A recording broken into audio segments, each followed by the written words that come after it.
को दिखाने वाला हूँ एक स्टैक का काफ़ी डिफ़िकल्ट क्वेश्चन जो कि आपका गेट CSE 2003 में पूछा गया था। ये क्वेश्चन काफ़ी डिफ़िकल्ट क्वेश्चन है, मैं झूठ नहीं बोल रहा हूँ। लेकिन मतलब डिफ़िकल्ट इन द सेंस कि ये बहुत कॉन्सेप्चुअल क्वेश्चन है। अगर आपने इस क्वेश्चन को सॉल्व कर लिया खुद से, इसका मतलब है आपका स्टैक के ऊपर बहुत ही ज़्यादा अच्छा नॉलेज है। ठीक है, ये टफेस्ट क्वेश्चन है आपका स्टैक का, आज तक जितना भी क्वेश्चन आया है उसमें। तो चलिए देखते हैं क्वेश्चन क्या बोला है। क्वेश्चन बोला है let S be a stack of size n greater than equal to 1। चलिए एक स्टैक हम मान लेते हैं, ठीक है, s जिसकी साइज है n greater than equal to 1। फिर क्या बोला है, starting with an empty stack, हम लोग एक एम्प्टी स्टैक से शुरू कर रहे हैं। हम लोग क्या कर रहे हैं, we push n natural numbers in stack and then perform n pop operations. ठीक है, इसका मतलब क्या है, फर्स्ट n नेचुरल नंबर्स को हम स्टैक में डालेंगे और उसके बाद n पॉप ऑपरेशंस परफॉर्म करेंगे। तो मान लेते हैं n की वैल्यू 5 है, यानी हम पहले 5 नेचुरल नंबर्स को स्टैक में डालते हैं। मान लेते हैं 1 2 3 4 5 डाल दिए, पुश कर दिया। और उसके बाद हमें क्या करना है, n पॉप ऑपरेशंस करने हैं। ठीक है, n पॉप ऑपरेशन करने हैं, यानी 5 पॉप ऑपरेशन भी हमें करने हैं। ठीक है, तो ध्यान से देखिएगा। हम्म तो अब यहाँ पे देखिए क्या बोला है कि assume push and pop operation take x seconds each, यानी पुश करने के लिए भी आपको x सेकेंड्स की ज़रूरत होगी। ठीक है, मैं यहाँ लिख देता हूँ, पुश करने के लिए भी आपको x सेकेंड्स की ज़रूरत होगी, और अगर आपको पॉप भी करना है तो भी आपको x सेकेंड का ही टाइम लगेगा। ठीक है, आगे कुछ बोला है, each and y seconds ellipse between end of one operation. यहाँ बोला है कि y सेकेंड आपका इलेप्स होता है एक ऑपरेशन ख़त्म होने के बाद दूसरे ऑपरेशन के चालू होने में। इसका मतलब क्या है कि मान लेते हैं मेरा पुश ऑपरेशन ख़त्म होने के बाद अगर मैं पुश ऑपरेशन ख़त्म होने के बाद पॉप ऑपरेशन चालू होने के बीच में y सेकेंड का टाइम लगता है। या हम ऐसे भी बोल सकते हैं पॉप ऑपरेशन ख़त्म होने के बाद पुश ऑपरेशन में भी आपका y सेकेंड का टाइम लगता है। या फिर ऐसा भी बोल सकते हो कि एक पुश ऑपरेशन ख़त्म होने के बाद दूसरा पुश ऑपरेशन चालू होने में आपका y सेकेंड का टाइम लगता है, कुछ ऐसा है। ठीक है, तो अगर ऐसा है ये हमें बता दिया गया, मतलब एक ऑपरेशन से दूसरे ऑपरेशन के बीच में अगर हमें जाना है तो y सेकेंड का गैप लगता है। ठीक है, तो अभी हमें नेक्स्ट क्या बोला है, stack life is basically the end of push operation to the beginning of pop operation. ठीक है, मतलब किसी भी एलिमेंट का स्टैक लाइफ क्या होगा, उस एलिमेंट को स्टैक में पुश करने के बाद से उस एलिमेंट को पॉप करने तक जितना टाइम वो स्टैक के बीच में रहता है। मान लो ये हमारा स्टैक है 3, कोई एक एलिमेंट है जो मैंने स्टैक के अंदर पुश कर दिया। तो पुश करने के बाद ये एलिमेंट जितना देर तक स्टैक में रहता है पॉप होने के पहले तक, उसे हम बोलते हैं stack life of that element. ठीक है, तो ये हमें बता दिया गया है, तो हमें एवरेज स्टैक लाइफ पूछा गया है। ठीक है, आई होप आपको समझ में आया होगा कि एक एलिमेंट जितना देर तक स्टैक के अंदर मौजूद रहता है उसे ही हम बोलते हैं स्टैक लाइफ। तो सारे एलिमेंट्स का स्टैक लाइफ आपका कितना होगा ये मांगा है। तो चलिए देखते हैं, मान लेते हैं हम लोग 1 2 3 4 5 इंसर्ट करेंगे। ठीक है, तो देखिए ऑपरेशन की बात करेंगे और टाइम की बात करेंगे। ओके, तो एक चीज़ आप देखो, अच्छा मैं इतना बड़ा नहीं लूँगा, मैं एक काम करता हूँ, मैं n की वैल्यू 3 रख लेता हूँ तो जल्दी जल्दी कर पाएंगे।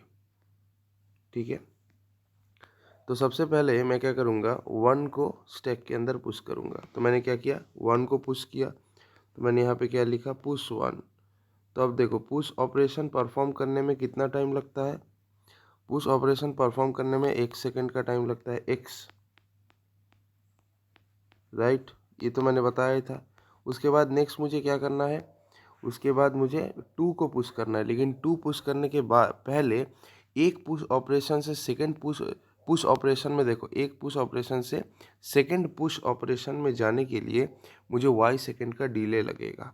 तो यहाँ पे मैं लिख लेता हूँ y सेकंड डिले, यहाँ लिख लेता हूँ y सेकंड डिले। ठीक है, अब मैं वापस पुश कर सकता हूँ। अब मैं क्या करूँगा, 2 को पुश कर दूंगा। ठीक है, तो जैसे ही मैंने 2 को पुश किया तो 2 अंदर आ गया। ठीक है, अब इस पुश होने में कितना टाइम लगता है, कोई भी एलिमेंट को पुश करने के लिए 1 सेकंड का टाइम लगता है। तो मैंने यहाँ पे क्या किया, मैंने 2 को पुश किया, तो इसके लिए कितना टाइम लगा, 1 सेकंड का टाइम लगा, x। ठीक है, उसके बाद मुझे वापस पुश करना होगा, तो सेकंड पुश ऑपरेशन के बीच में वापस से डिले लगेगा y सेकंड का, वापस से डिले लगेगा y सेकंड का।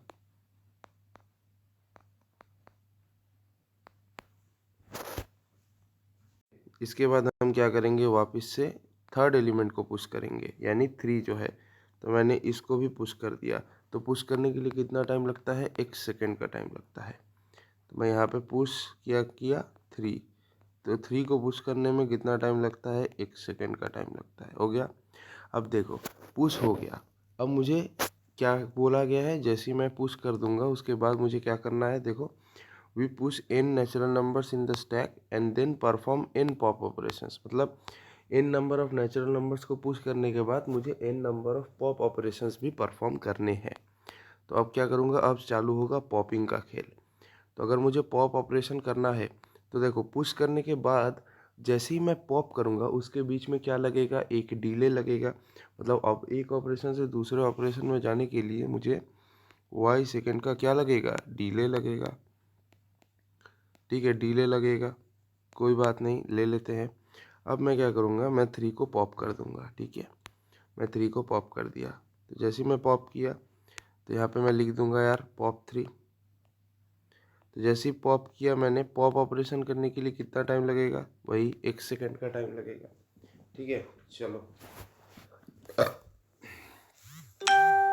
अब ध्यान से देखना, ध्यान से देखना, यहाँ पे भटक मत जाना। पॉप किया, अब नेक्स्ट मुझे वापस क्या करना है, देखो अब मुझे इस 2 को पॉप करना है, तो वापस से मुझे पॉप ऑपरेशन दोहराना है। तो ऑपरेशन दोहराने के पहले मेरे पास y सेकंड का डिले लगेगा, है कि नहीं। तो मैं वापस यहाँ पे y सेकंड का डिले लगाऊंगा। ठीक है, तो मैं यहाँ पे ऑपरेशन लिखता हूँ और यहाँ पे टाइम लिखता हूँ। तो यहाँ पे मेरा फ्री का y सेकंड का डिले लग जाएगा। ठीक है, क्योंकि नेक्स्ट ऑपरेशन में मैं स्विच हो रहा हूँ, डिले। अब मैं वापस से क्या करूँगा, पॉप कर लूँगा 3 को, सॉरी पॉप कर लूँगा 2 को। अब जैसे ही मैं पॉप करूँगा, ठीक है, ये 2 तो हमारा क्या हो जाएगा, पॉप हो जाएगा। इस 2 को पॉप करने के लिए कितना टाइम लग रहा है, 2 को पॉप करने के लिए 1 सेकंड का डिले लग रहा है, I mean sorry 1 second time लग रहा है पॉप ऑपरेशन के लिए। ठीक है, फिर मुझे क्या करना पड़ेगा, अब मुझे 1 को भी पॉप करना पड़ेगा। ठीक है, यहाँ पे ये थोड़ा गलत है, ये 3 पॉप ऑपरेशन होगा। अब मुझे क्या करना पड़ेगा, मुझे 1 को भी पॉप करना पड़ेगा। तो अगर मुझे 1 को भी पॉप करना है तो उसके इसका मतलब मुझे पॉप ऑपरेशन वापस से एग्जीक्यूट करना है। तो वापस एग्जीक्यूट करने के पहले डिले लगेगा, तो डिले कितना देर का लगेगा, y सेकेंड का डिले लगेगा। तो मैं यहाँ पे लिख दिया y सेकेंड और ब्रैकेट में मैं लिख देता हूँ डिले, डिले लिख दिया यार। अब मैं वापस क्या करूँगा, 1 को पॉप कर लूँगा, राइट। तो मैं यहाँ पे पॉप 1 किया। ठीक है, पॉप 1 किया, तो पॉप 1 करने के बाद मुझे पॉप 1 करने में कितना टाइम लगा, 1 सेकेंड टाइम लगा।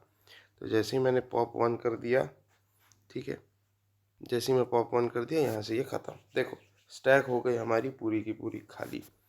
ठीक है, तो देखो 3 एलिमेंट के लिए मेरा टोटल कितना टाइम लगा, पहले मुझे ये बताओ। अब ध्यान से देखो, अब अगर मैं लाइफ टाइम की बात करता हूँ, ठीक है, लाइफ टाइम की बात करता हूँ, तो यहाँ पे मैंने कितने एलिमेंट इंसर्ट किए हैं, 3 एलिमेंट इंसर्ट किए हैं। तो मैं यहाँ पे लाइफ टाइम की अगर मैं बात करता हूँ, फर्स्ट एलिमेंट का लाइफ टाइम कितना है, जो एलिमेंट नंबर 1 है इसका लाइफ टाइम कितना है। तो चलो देख लेते हैं इसका लाइफ टाइम कितना है। तो देखो इसको मैंने पुश किया था, पुश करने के बाद से पॉप करने तक जो टाइम होता है उसे हम बोलते हैं लाइफ टाइम, किसी भी एलिमेंट का, मतलब जितना देर तक वो एलिमेंट स्टैक के अंदर रहता है। तो 1 कब तक था, y सेकेंड, फिर x सेकेंड, y x, तो फिर ये टोटल यहाँ से लेके पूरा लास्ट तक। तो यहाँ पे आपके कितने y और कितने x है देख लेते हैं। सो 1 y, 2 y, 3 y और यहाँ पे 4 y और 5 y, 5 ठो y है और x कितना है, 1 2 3, 1 2 3 4 5, तो 5x और 5y है।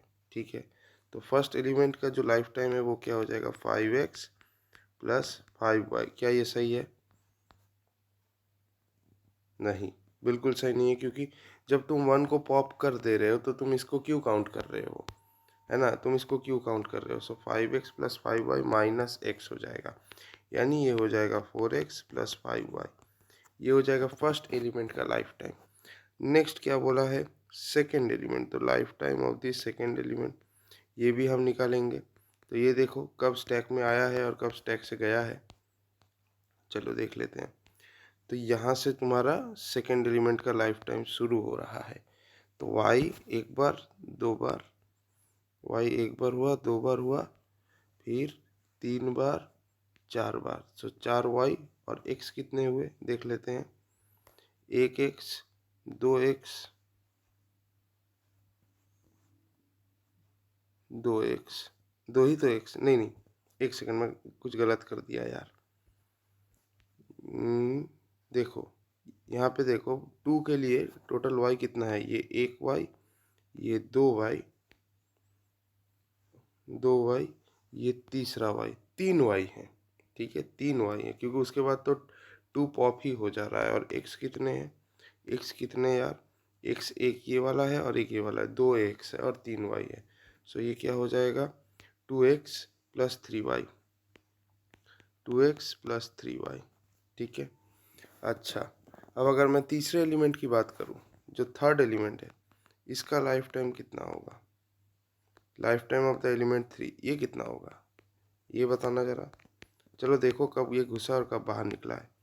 तो देखो ये घुसा है यहाँ पे, घुसने के बाद ये y सेकेंड है, और उसके बाद ये घुसते ही बाहर निकल गया, यानी ये सिर्फ y दे रहा है। इसका लाइफ टाइम सिर्फ y सेकेंड के लिए, क्योंकि उसके बाद ही तो ये सबसे पहले पॉप हुआ था। क्योंकि यार देखो हमारा जो स्टैक है, पहले 1 पुश हुआ, फिर 2 पुश हुआ, फिर 3 पुश हुआ। पॉप पॉप होते टाइम क्या होगा, पहले 3 पॉप होगा, फिर 2 पॉप होगा, और फिर 1 पॉप होगा। इसका मतलब 1 सबसे ज़्यादा टाइम बिताएगा स्टैक के अंदर, और 3 सबसे कम टाइम बिताएगा स्टैक के अंदर। तो ये हो जाएगा। तो अगर मैं लाइफ टाइम की बात करता हूँ तो यहाँ पे क्या बन जाएगा हमारा, देख लेते हैं। तो अगर मैं ऐड करता हूँ या मैं एवरेज लाइफ टाइम की बात करूँ तो वो क्या हो जाएगा, इन सब का addition divided by total number of elements. तो इन सब का एडिशन अगर मैं किया तो कितना आ रहा है, 5x plus 5y minus x, 2x plus 4x plus 5y, 2x plus 3y और y। ठीक है, सो मैं यहाँ लिखता हूँ 4x plus 5y, 2x plus 3y plus y divided by total elements कितने हैं, 3 हैं। तो ये टोटल कितना बन जा रहा है, देखो 4x प्लस 2x यानी 6x और 9y। तो ये देखो ये क्या आ जा रहा है, देख लेते हैं। 4x plus 2x 6x plus 5y plus 3y यानी 8y प्लस y यानी 9y बाई 3। सो यहाँ से हम 3 को कॉमन लिए तो क्या आएगा, 2x प्लस 3y बाई 3, 3 से 3 काटा लग गया, तो ये हो जाएगा 2x प्लस 3y। 3 एलिमेंट के लिए इतना है। ठीक है, तो आंसर हम लोग देखते हैं कि कौन सा हमारा मैच होएगा। तो यहाँ पे हमें जो दिख रहा है करेक्ट आंसर क्या होगा, 2x प्लस 3y, ये रहा हमारा करेक्ट आंसर। सो ये था एक स्टैक का अच्छा क्वेश्चन। ठीक है, so thank you for watching.